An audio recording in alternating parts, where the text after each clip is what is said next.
আলহামদুলিল্লাহ। কবর জিয়ারতে আমার নবী মুস্তাফা সাল্লাল্লাহু তাআলা আলাইহি ওয়াসাল্লাম গেছেন।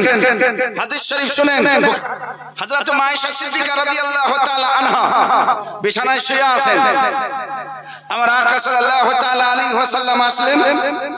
আসার পরে খুব ধীরে ধীরে, আওয়াজ যেন না হয়, আমার নবী পা থেকে খড়ম খুললেন। আমার নবী জুব্বা পরেছিলেন, খুললেন রাতের সময়।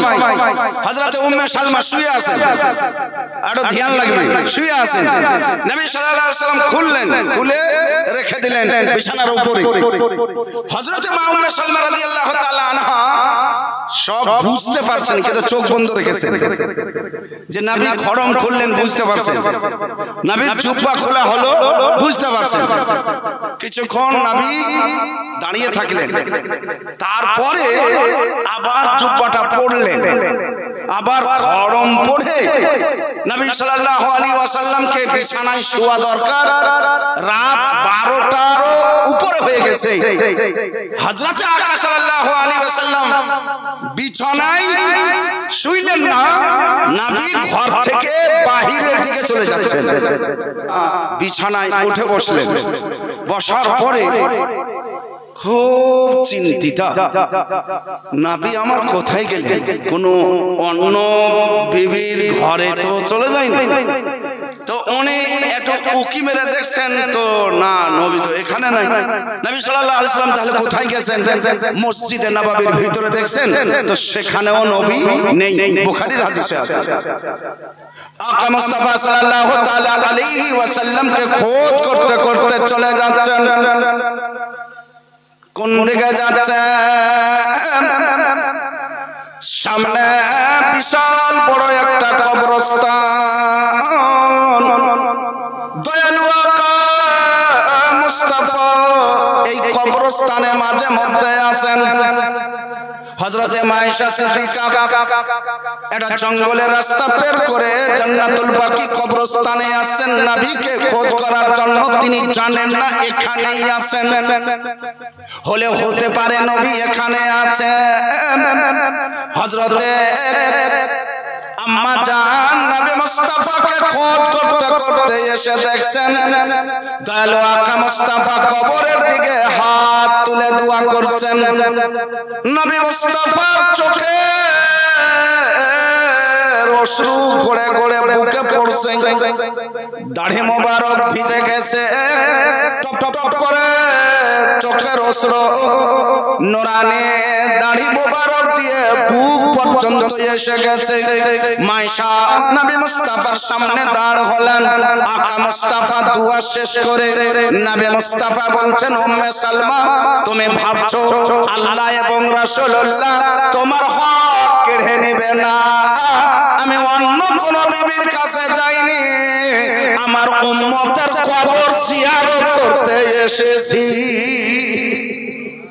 দয়ালু আকা মুস্তাফা সাল্লাল্লাহু তাআলা আলাইহি ওয়াসাল্লাম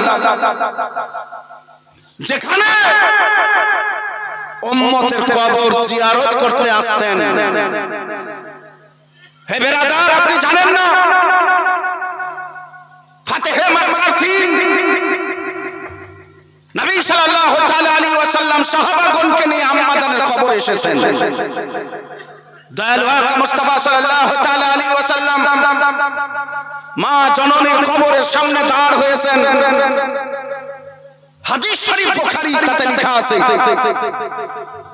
হুজুর আকরাম সাল্লাল্লাহু তাআলা আলাইহি ওয়াসাল্লাম মায়ের কবরের সামনে এমন ভাবে কাঁদছেন, এমন ভাবে কাঁদছেন, হাদিসে লেখা আছে কাসাবিয়িন, যেমন বাচ্চা ছেলে কাঁদে, ফায়াবকি রাসূলুল্লাহ সাল্লাল্লাহু তাআলা আলাইহি ওয়াসাল্লাম, তদ্রুপ নবী মুস্তাফা কাঁদছেন। নবীর কাঁদনে শতাধিক সাহাবী চোখ দিয়ে ঝরঝর করে অশ্রু ঝরছে। নবীর কাঁদনের কারণে নবী সাল্লাল্লাহু আলাইহি ওয়াসাল্লাম মা জননীর কবরে এসেছেন জিয়ারত করার জন্য। নবী বসে গেছেন, নবী মায়ের কবর ধরে নিয়েছেন। আরে ঝমকে বলিয়ে সুবহানাল্লাহ। আমরা আহলে সুন্নাত ওয়াল জামাআত, আর বিশেষ করে যারা মাসলাকে আলা হযরতের উপরে ভিত্তি করে নিজের জীবন যাপন করে তারা সদা সর্বদার জন্য ফতোয়া আলা হযরত থেকে ফতোয়া রাজবিয়া থেকে এটাই ফতোয়া পাওয়া যাবে যে মাজারে সিজদা করা হারাম হারাম হারাম, মাজারে সিজদা করা জায়েজ নয়, সিজদা একমাত্র আল্লাহকে করা এটাই প্রযোজ্য, এটাই মুনাসিব, এটাই ফরজ, এটাই ওয়াজিব, এটাই সুন্নাত। হে বিরাদার, তাই আল্লাহকে সিজদা করতে হবে, এটা মনে রাখিয়েন। আল্লাহ ব্যতীত কাউকে সিজদা করা জায়েজ নয়, এটাই হলো সুন্নি জামাতের মত। কিন্তু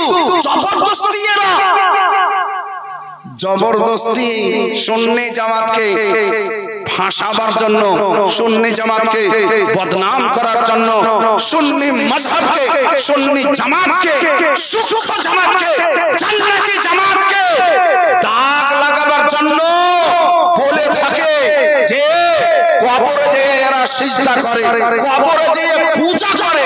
নাউজুবিল্লাহ নাউজুবিল্লাহ। আহলে সুন্নাত ওয়াল জামাআত সেই কাজ করে যে কাজ রাসূলুল্লাহ করেছেন। বলেন একবার সুবহানাল্লাহ।